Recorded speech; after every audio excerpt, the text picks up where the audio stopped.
हर्षद मेहता ने 15,000 करोड़ का स्कैम ऐसे किया। हर्षद मेहता ने स्कैम किया ये 4 स्टेप्स में। पहला, सबसे पहले चौल में रहने वाले हर्षद मेहता ने स्टॉक मार्केट में एंटर करके कुछ ही सालों के अंदर स्टॉक मार्केट से अच्छा खासा पैसा बना लिया और उनका बहुत ही ज्यादा नाम हो गया। दूसरा, फिर उन्होंने बैंकों के अंदर एक चीज देखी। तब एक बैंक दूसरे बैंक को पैसा ऐसे देता था, जिस बैंक को पैसा चाहिए होता था वो दूसरे बैंक को देता था BR यानी कि बैंक रिसिप्ट, जिसमें वो अपने बैंक की कुछ चीजों को गिरवी रखता था, लेकिन फिर पैसे को ट्रांसफर करने के अंदर बहुत ही ज्यादा दिक्कत आती थी। तीसरा, हर्षद मेहता ने फिर बैंक वालों को कहा कि यार तुम्हारी दिक्कत मैं से ही करता हूँ। फिर हर्षद मेहता ने एक बैंक से BR लेकर दूसरे बैंक को देना शुरू कर दिया और फिर पैसा देने वाला बैंक पैसा देता था हर्षद मेहता को और फिर वो उस पैसे को पैसा लेने वाले बैंक को देते थे और इसमें वो पैसा हर्षद मेहता के अकाउंट में 30 दिन तक पड़ा रहता था। चौथा, फिर उसी 30 दिनों में हर्षद मेहता उस पैसे को स्टॉक्स में लगाते थे। इतना ज्यादा पैसा लगाने की वजह से वो स्टॉक्स बढ़ जाते थे, इससे उनकी मोटी कमाई भी हो जाती थी और बैंक वालों का काम भी हो जाता था। हर्षद मेहता का 15 करोड़ का नुकसान करवा दिया उनकी मम्मी ने, समझो कैसे। हर्षद मेहता के घर वाले उन्हें हमेशा कहते रहते थे कि किसी और चीज में भी अपना पैसा लगा दे, लेकिन वो अपना सारा पैसा शेयर मार्केट में लगाकर ही रखते थे। उनसे किसी और चीज में भी पैसा लगवाने के लिए उनकी मम्मी ने एक तरीका सोचा।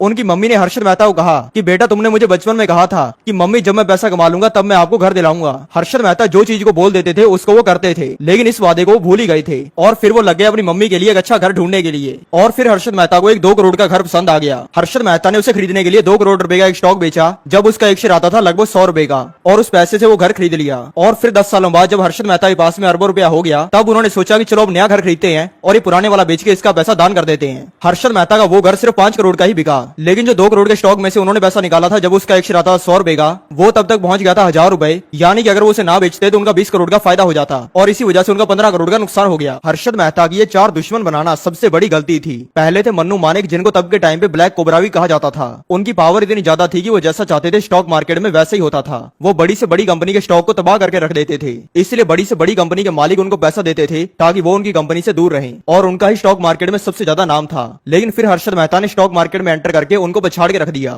दूसरे थे बड़ी कंपनियों के मालिक। हर्षद मेहता ने तब भारत की लगभग हर बड़ी कंपनी के अंदर हिस्सा खरीदना शुरू कर दिया था और वो हर बड़ी कंपनी में अपने हिस्से को 51% से ज्यादा लेके जाना चाहते थे। अगर ऐसा हो जाता तो लगभग भारत की हर बड़ी कंपनी को कंट्रोल करना शुरू कर देते और वो भारत के सबसे अमीर इंसान बन जाते। तीसरा, उन्होंने दुश्मन बना लिया तब के बियर कार्टेल को, जो कि स्टॉक्स को गिराकर और लोगों का नुकसान करवाकर पैसा कमाता था, लेकिन हर्षद मेहता ने इनका ही नुकसान कर दिया और वो भी इनके पीछे बढ़ गए। चौथे थे पॉलिटिशियन। हर्षद मेहता का तब इतना नाम हो गया था कि पॉलिटिशियन डरने लग गए थे कि कहीं वो पॉलिटिक्स के अंदर ना आ जाएं, क्योंकि अगर वो ऐसा करते तो वो आराम से जीत जाते।